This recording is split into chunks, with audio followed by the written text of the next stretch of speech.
the dog one, which is a bit grim. Henry would probably hate me. I think I can already see him. No? Henry's my editor. Henry had to read through this, and we were toing and throwing lots of options for this, and a lot of them had to get wiped out because they were a bit too graphic, should we say.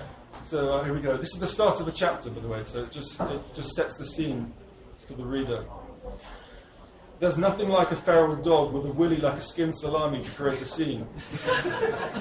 The mangy black mongrel was loitering around the car park of Serret and edging closer to a white fluffy creature which had brought her master out for an afternoon stroll under the tall plane trees of the sleepy town. While the mutt had yet to open his picnic hamper, so to speak, the man was clearly agitated by the lingering presence of a stalking canine deviant.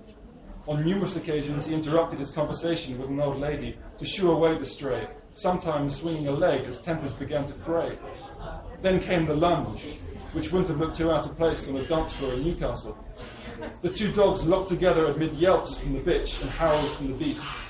The attacker latched his hindquarters around the poor white terrier, while the owner kicked out and shouted a stream of obscenities. Putain, merde, arrête, c'est dégueulasse!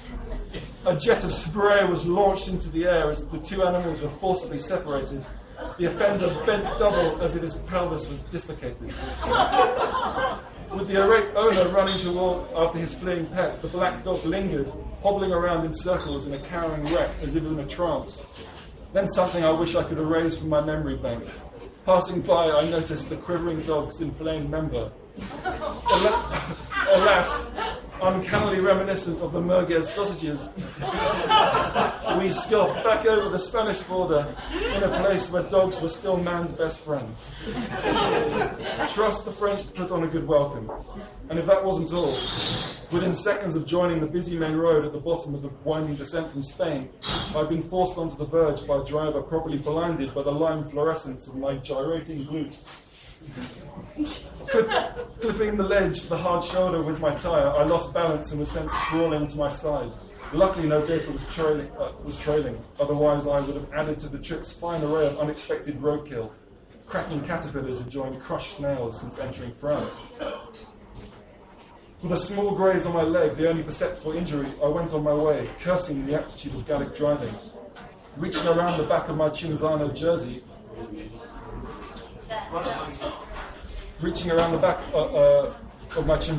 to rub my flank, my fingers touched something sticky, sweet and red.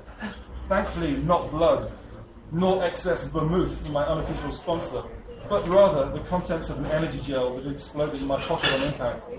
I pulled into the side of the road to clean myself up and straighten my wonky handlebars before riding on to the Dog Denouement.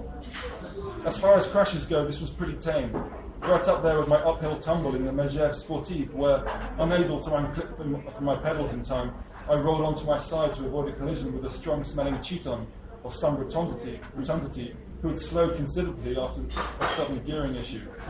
Fortunately, though, nothing in my amateur cycling career had yet come close to the horrific moment when, aged 15, and in a post-GCSE cider-fueled stupor, I rode into a Cornish pothole at top speed, was thrown over the handlebars before landing heavily in a heap, my left hip bone tearing through its surrounding flesh to create a grit-filled gash so wide it could not be stitched.